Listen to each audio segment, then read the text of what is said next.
എന്തൊക്കെയാണ് ഈ കേൾക്കുന്നത്, എന്തൊക്കെയാണ് ഈ പറയുന്നത്, എന്തൊക്കെയാണ് ഈ കാണുന്നതെന്ന് പഴമക്കാർ ചോദിക്കുന്നത് പോലെ അത്തരമൊരു കാലത്തിന് സാക്ഷിയായി കൂടിയാണ് നമ്മൾ കടന്നു പോകുന്നത്. ദേ ഈ ടൈറ്റിൽ ഒന്ന് വായിച്ചു നോക്കൂ. മലപ്പുറം എന്ന് കേൾക്കുമ്പോൾ ഹാലിളകുന്ന ഞരമ്പ് രോഗികളുടെ പട്ടികയിൽ മുഖ്യമന്ത്രി എങ്ങനെ എത്തി? ഈ ചോദ്യം കേട്ടാൽ നമ്മൾ പ്രതീക്ഷിക്കുക ഇത് മുഖ്യമന്ത്രിയോട് കടുത്ത വിരോധമുള്ള ആരെങ്കിലുമോ അല്ലെ പരിഹസിക്കാൻ ആരെങ്കിലുമോ ഒക്കെ ചോദിക്കുന്നതാവുമെന്ന്.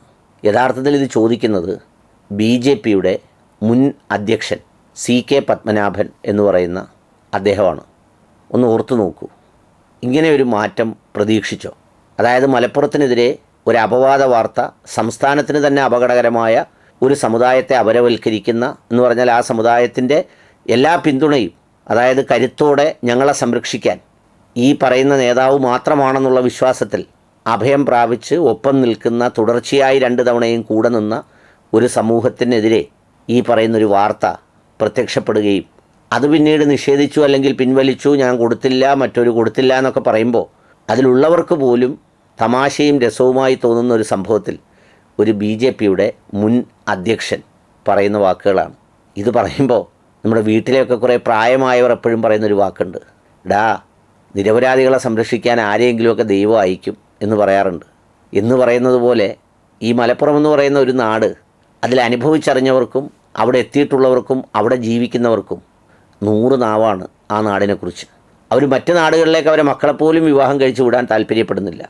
എല്ലാം കൊണ്ടും സമ്പൽ സമൃദ്ധമാണെന്ന് എല്ലാ ജാതിയിലും മതത്തിലും പെട്ടവർ സന്തോഷപൂർവ്വം പറയുന്നൊരു നാടാണ് മലപ്പുറം. മറ്റു പല നാടുകളിൽ നിന്ന് പോകുന്നവർ പോലും അവിടെ എത്തിക്കഴിഞ്ഞ് ആകെ അവർക്കുണ്ടാകാൻ സാധ്യതയുള്ള 2 കുഴപ്പം എന്ന് പറയുന്നത്, ഒന്ന് കൊഴുപ്പിൻ്റെയും കൊളസ്ട്രോളിൻ്റെയും അസുഖം ചിലപ്പോൾ കൂടുകയോ ഷുഗർ കൂടുകയോ ഒക്കെ ചെയ്യും ചാപ്പാടടിച്ച് എന്നുള്ളത് ഒഴിച്ചാൽ ബാക്കി എല്ലാം കൊണ്ടും സന്തോഷത്തോടെ പോകുന്ന ഒരു നാടാണ്.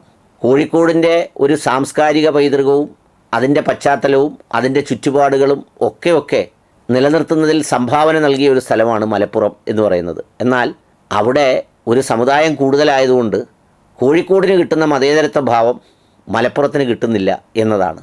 അതാണ് സത്യം. എന്നാലോ എല്ലാ ആക്ഷേപങ്ങളും ഈ പറഞ്ഞതുപോലെ ചൊരിയുകയാണ്. അതുകൊണ്ടാണ് മുഖ്യമന്ത്രിയുടെ പ്രസ്താവനയിൽ പോലും മലപ്പുറം ജില്ല എന്ന് പറഞ്ഞ പരാമർശം ഈ കള്ളപ്പണവും മറ്റേതുമൊക്കെ ആയിട്ട് വന്നത്. രാവിലെ കഴിഞ്ഞ ദിവസം ഒരു ചാനലിൽ സിനിമാ ഷൂട്ടിങ്ങിന് വന്ന ഒരു ആന എന്തോ ഇടഞ്ഞു പോയി, അതിനെ പിടിക്കാൻ പോയി, അതിൻ്റെ പേര് സിദ്ധു എന്ന് എഴുതിയിരിക്കുന്നതിൻ്റെ താഴെ ഏതോ ഒരു കമൻ്റാളി എഴുതിയിരിക്കുന്നത് കണ്ടു. ഏതായാലും ആ ആനയുടെ പേര് അലിയാരി കുഞ്ഞെന്നും മലപ്പുറത്ത് നിന്നും അല്ലാത്തത് ഭാഗ്യം, ഇല്ലെങ്കിൽ ഞങ്ങൾക്ക് കടന്നു പൊറുക്കണ്ട എന്നതായിരുന്നു അദ്ദേഹം എഴുതിയത്. അങ്ങനെ പറയുന്ന കാലത്താണ് ഒരു BJPയുടെ മുൻ സംസ്ഥാന അധ്യക്ഷൻ ചോദിക്കുന്നത്, മലപ്പുറമെന്ന് കേൾക്കുമ്പോൾ ഹാലിളകുന്ന ഞരമ്പ് രോഗികളുടെ പട്ടികയിൽ മുഖ്യമന്ത്രി എങ്ങനെ എത്തിയെന്ന് ആലോചിച്ച് നോക്കൂ. കുറുന്തോട്ടിക്ക് വാദം വരുമ്പോൾ കറിവേപ്പില ആ വാദത്തെ ചികിത്സിക്കുന്നത് പോലെ.